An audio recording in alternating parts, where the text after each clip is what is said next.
Have you ever camped in the woods in the dirt? Did you hike with a stride that made your feet and knees hurt? Yet all you really wanted was to sit around the fire, but you can't build one now because of Smokey the Buyer.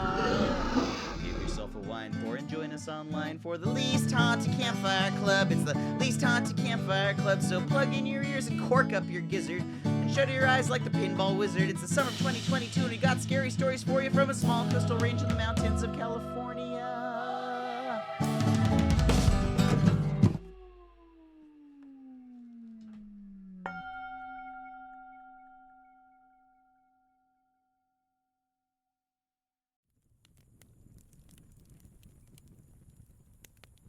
Hello, and welcome to another meeting of the Least Haunted Campfire Club. This week, we bring you two new tales of the spooky, strange, and peculiar. First, we have a listener-submitted true story of a strange encounter in the neighborhood stores of the Bronx, shared by listener Rosie Bomb. Then, an original piece of fiction by Least Haunted's own Garth von Ahnen. And if you have a story that you would like to share to get featured on the Least Haunted Campfire Club, send them in to leasthauntedpodcast@gmail.com, either as an audio file or as a text if you would like one of us to read it for you. With that, let's get into the stories, and I'll check in with you all at the end. So this takes place in New York. I'm from the Bronx. I was 8 months pregnant. Me and my sister was going to the store to get something for my mom. I'm leaning towards a 2-liter Pepsi is what she wanted. But because this took so long, and this was an entire journey, I think we were looking for something else. Maybe something she needed for dinner. So we're walking to the store, and when we walk in, we don't find what my mom needed, so we're quickly on our way back out. Before leaving, I happened to look back. In the back of the store, there was this guy standing by the chips in front of the refrigerators. And he looked, I don't know, I'm not sure if he was like dark-skinned Dominican or African-American or African, I'm not sure. But he was very dark-skinned, and he had nothing but black on. And it wasn't a black hoodie, but he had like maybe a black, I don't know, it was just a black shirt. He was just wearing all black for some reason. So my sister says, come on, I leave with her. So we're walking down the street. We're going to go to the next store. I happened to look back and seen the guy behind us. So I'm just, at this point, I'm not really thinking anything of it. We continue, we go to the store. Also don't have what we need. On our way out, I see that same guy, and it looks like he's trying to cross the street. So I saw him, and then, again, thought nothing of it. We continued on. We go into this next store that's on the same street. It's just on a different corner. So in there, we still don't find what we need, but my sister had grabbed a few items and we're purchasing them. So we're in line. And while you're in line, the door to come in the store is like close. It's like right there. It's very close. So in walks in that guy I just mentioned. And for some reason, I don't remember his facial features. I don't remember seeing his eyes. I don't remember his nose, his face, if he had cheekbones, none of that. Don't remember. So he walks in, and I'm thinking, wasn't he just about to cross the street? What is he doing in here? So I mentioned it to my sister. I'm like, hey, this guy that just walked in, I just saw him in that first store, and I feel like he's following us. It's weird. And she thinks nothing of it. So we leave, and we go to the supermarket.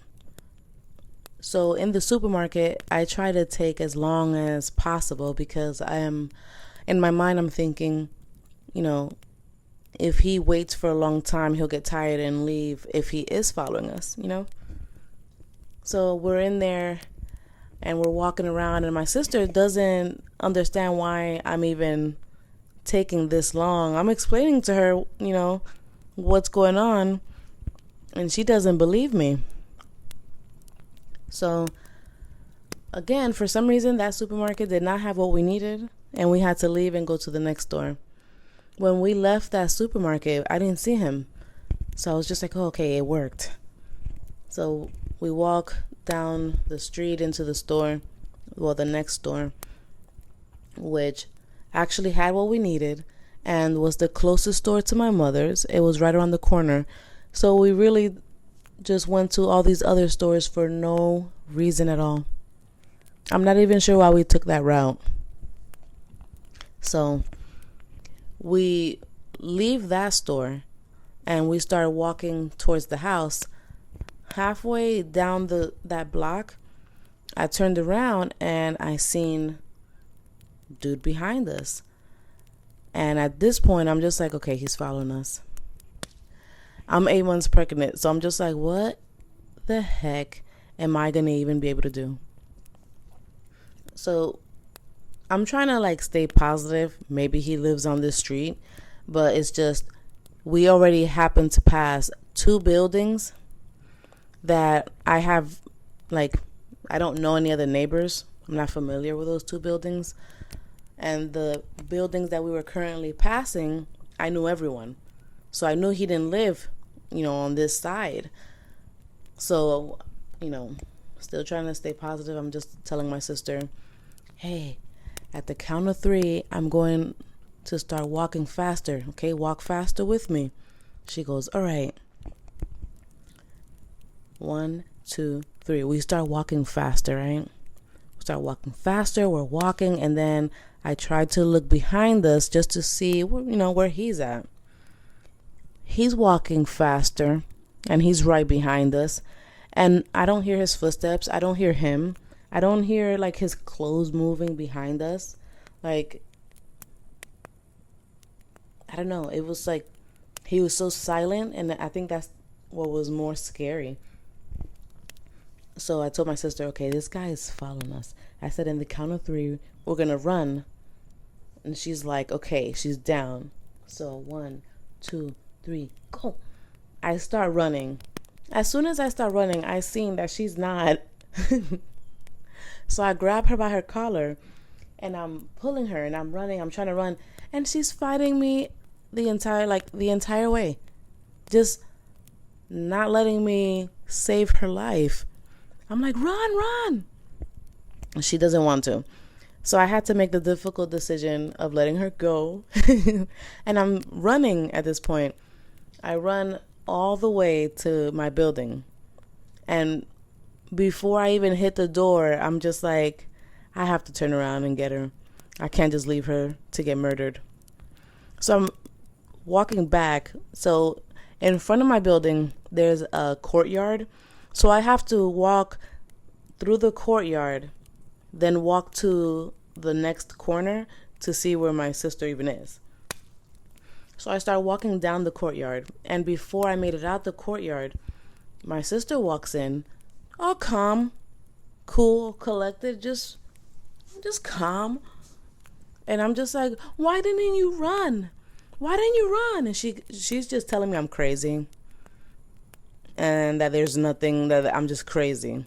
That nobody's following us. We go upstairs. I'm explaining to my mom what happened. And my mom asked her, she's like, why didn't you run with your sister? And she said, I didn't see anybody. So, till this day, I never found out what happened or what that was. And I see dark figures all the time. Random places. But that was the first time that something like that ever happened to me. Because I swear it was a real person. I remember the light hit, it was nighttime. And I remember the lights coming out of the building. The buildings have a porch light. And I remember seeing the porch lights shining behind the person. I remember it was tall. Like, I can see their body dimensions. It's not just a dark figure. So it's always been weird. And I've always tried to, like, I usually tell this story to people, like, to see if anyone knows anything about that, if there's some, like, crazy urban legend, who knows. But yeah, I swear on my kids. I swear on my grandmother. I seen that guy at that store, and he followed us, and he walked fast behind us, and he ran behind us. And I will never say different, because I know that happened.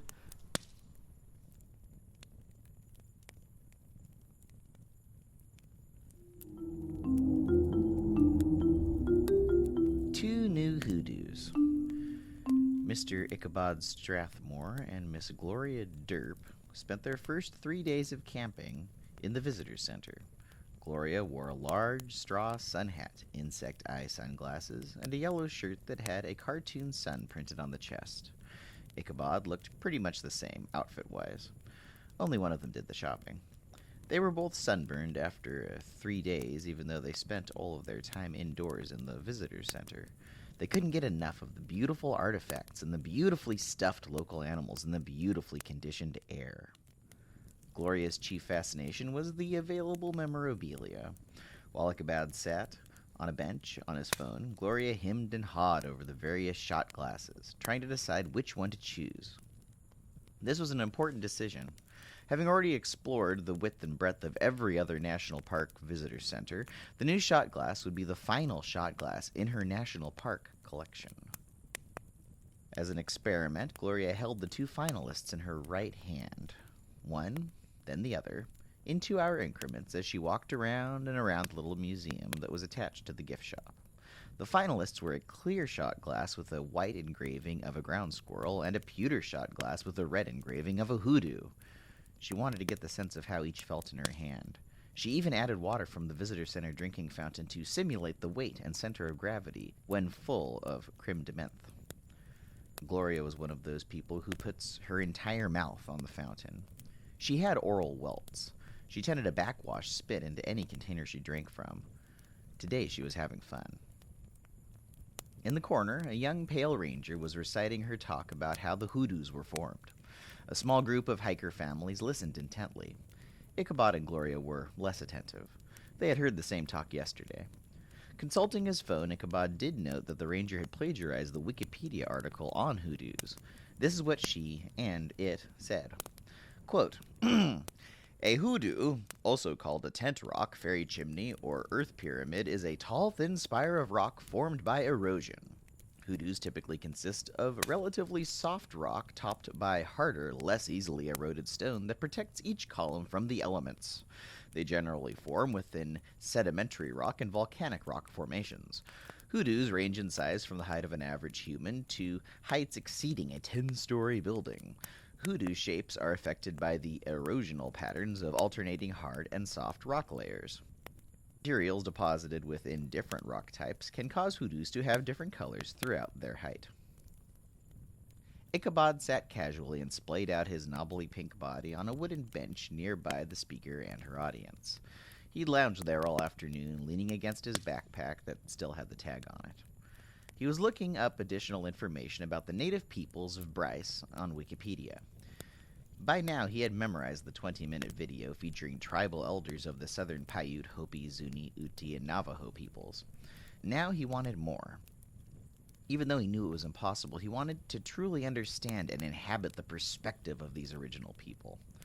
Maybe even the tribal elders being interviewed in the 20-minute video didn't really understand what the original native people thought about the hoodoos.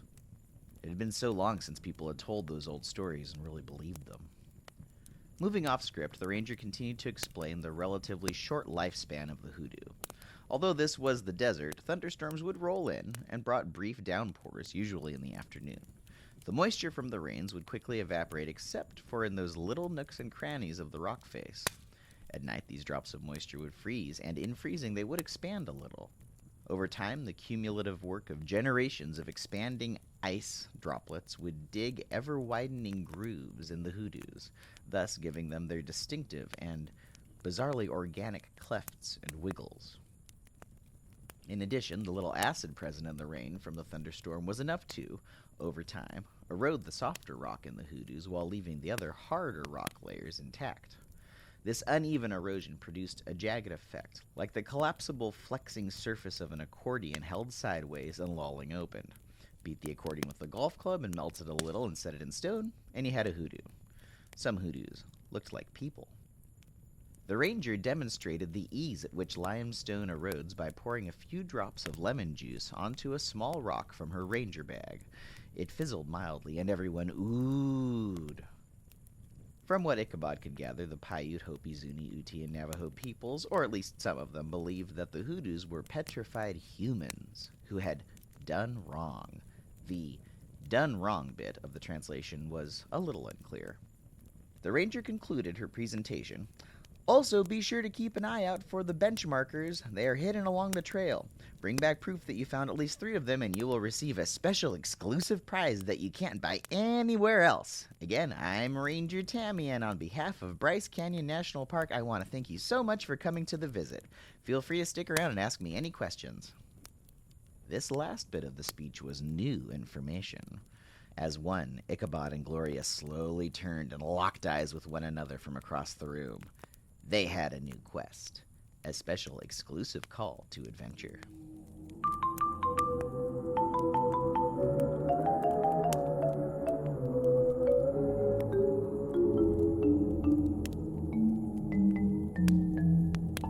The trail was a steep and dusty descent into a furnace of a desert valley, filled with mazes layered over mazes of orange and yellow and brown and gray and straw-colored spires, cathedrals, amphitheaters, and hidden passages. Every wall of rock had windows, and everything between the dusty ground and the blue sky was a hoodoo in some shape or another. Our 2 adventurers, packed with 5 days of rations, had set out on the 8-mile loop trail 2 hours ago, and they gasped and panted and sweated with blisters on all 4 feet and delirium in their conversation. "No sign of a marker yet," Gloria panted. The lower oxygen levels at this altitude had made her miss the first marker entirely. "Good God, it's nearly 85 degrees," Ichabod moaned, checking his watch. "I've nearly got all my steps in." He keeled over onto a bench-shaped rock and splayed his knobbly appendages out across the trail itself. Stepping over him, Gloria gave a theatrical sigh and unshouldered her backpack, cast iron pans clanging as she collapsed next to Ichabod. "I always thought that hoodoo was a mixture of voodoo and Baptist," Gloria remarked, looking up at an outcropping of the layered spires. Ichabod tapped on his phone. "Hoodoo is a set of spiritual practices, traditions, and beliefs which were created and concealed from slaveholders by enslaved Africans in North America. Hoodoo evolved from various traditional African regions and practices, and in the American South incorporated various elements of indigenous botanical knowledge," replied Ichabod. "Oh, that's nice," smiled Gloria. She loved the idea of a word having 2 different meanings. "I wonder if practitioners of hoodoo ever used these hoodoos, like, in their voodoo dolls." "Oh, they could pour lemon juice on a voodoo doll of a hoodoo to make the real hoodoo erode." "Exactly. I'll bet they would. Those native peoples were so creative." "Oh, I know. I love the Native Americans and the African Americans. They were so one with nature." "Not like us. We need all this to survive, and they needed nothing. They're just so much better." "We suck compared to those brave indigenous people." "I know, we do suck," agreed whoever. It doesn't really matter who said what. They always agreed with one another, so their conversations were basically a series of reaffirming statements. "I read in the Visitor Center," said either Ichabod or Gloria, "that the southern Paiute, Hopi, Zuni, and Uti and Navajo peoples viewed time circularly and not in a straight line." Either Gloria or Ichabod replied, "Yeah, I remember seeing this display that had a visual aid that showed the calendar in a circle, like a clock face. They had the Hopi words for each of the months of the year." There was a pause of possible contemplation. "But I think there was more to it than that." "What do you mean?" "The calendar just showed our calendar as a circle, and they had different names for each month in the Hopi language. I have a hard time believing that the Hopi broke up the year into 12 months, too. I think that the person who made the graphic didn't fully understand the cyclical time concept. Do you mean like the native people thought that time really happened in a big circle? Like, as in, everything that happened before will happen again? I've been wondering about that. It's just a hunch. I mean, I wouldn't presume to know the mind of a different culture, but yeah, I think they thought that everything happens over and over and over. You have done this all before, and you will do this all again? Exactly. That's so beautiful, said either Gloria or Ichabod. It was probably Gloria. I wish I could see time like that. It makes the future feel less bleak. We can never see time like that, I'm afraid. We're white, lamented the other, probably Ichabod. The poor European's pain was truly miserable, since very few good people have such sympathy for a white person when they lament the downsides of having skin with a complexion that makes life easier. Plenty of not-so-good people would have sympathy, but that was cold comfort to our hikers who fancied themselves to be good people. They were good, in intention anyway, thought the Hoodoos. The city of Hoodoos facelessly glowered down, appraising Gloria and Ichabod. Most of the Hoodoos had seen and heard enough to make their decision, and they didn't need to carry around the two options all day filled with drinking fountain water to decide. It was clear to the Hoodoos that Ichabod and Gloria may not have been true assholes, but they were jerks. And the term jerk itself had two different meanings. One kind of jerk is a self-important asshole who is actively mean and dismissive of others. The other kind are much more, though not entirely, harmless. They're just not very insightful. And so, in the traditional sense, Ichabod and Gloria were jerk-offs. For example, the next thing one of them said was, "Well, we're not just white. We're pretty red from the sunburns." Perking up, the other one chimed in like an idiot. "Our shirts are yellow and our hats are straw color." The response was what you might expect from an asshat. "Heh, and my boots are brown." The final idiotic observation was, "And yours are gray." The final Hoodoo, who had still been in doubt, was convinced. It was time to complete their collection. "That's so true, you're right. We aren't separate from nature just because we're white. Right now, I feel like I'm truly one with nature."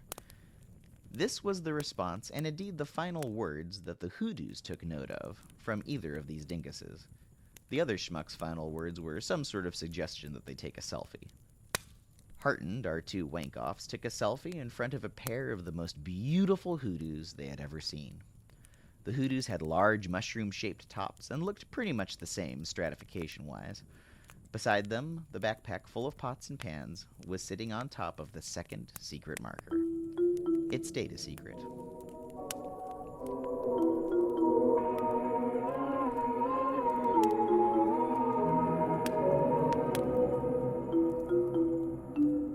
Ranger Tammy paced the ground.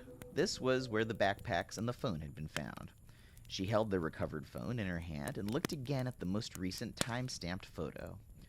This was the place. She could identify the two Hoodoos behind the missing hikers in the photo. Tammy considered the Hoodoos. Although these two Hoodoos would not last very long on a geological timescale, they had been here as long as Tammy could remember. And beside the two Hoodoos, and near a bench-shaped rock, stood one of the secret markers. It was a simple, informative plaque about the trail.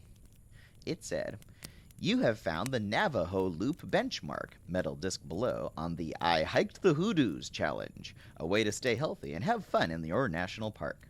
To meet the challenge, either find 3 benchmarks or hike 3 miles, 4.8 kilometers, on trails that have benchmarkers. See map in the park newspaper or Junior Ranger booklet.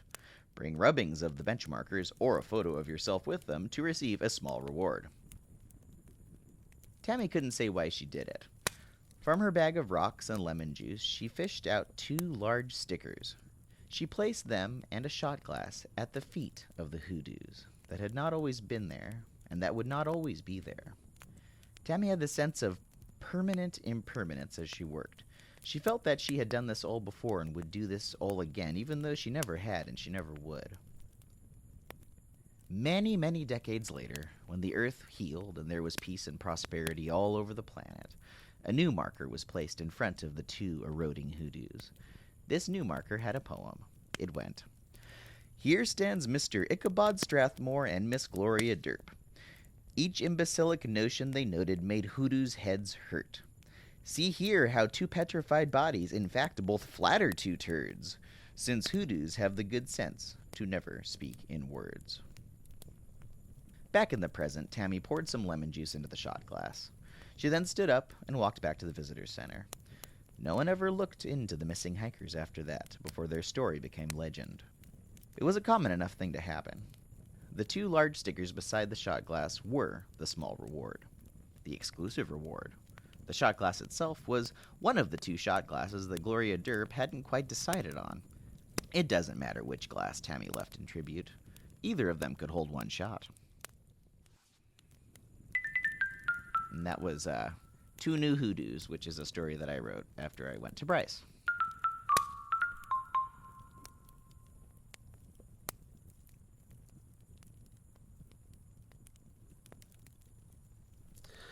All right, everybody, that's going to do it for us this time. Tune back in 2 weeks for more Campfire Club. But before we go, if I can ask you a quick favor. It's not to subscribe and rate, although if you did, that would be pretty awesome. It's that we need footage of your campfires. Here, where Garth and I live, we are in the middle of a terrible drought, and the forest is ready to go up like a tinderbox. So, needless to say, it is not safe for us to have our own campfires here at the moment. Hell, it's probably not even safe to fart too hard outside either. Sorry, that was gross. But if you live in a place where you can still have a fire, and you want to share that with us, send us some footage. We will make sure to give you credit for it, and speaking of which, this week's fire footage came from my parents, who found themselves somewhere where they could safely have a fire, so thanks to them. And with that, we wish you all a good night and see you next time. It's the least haunted campfire club. The least haunted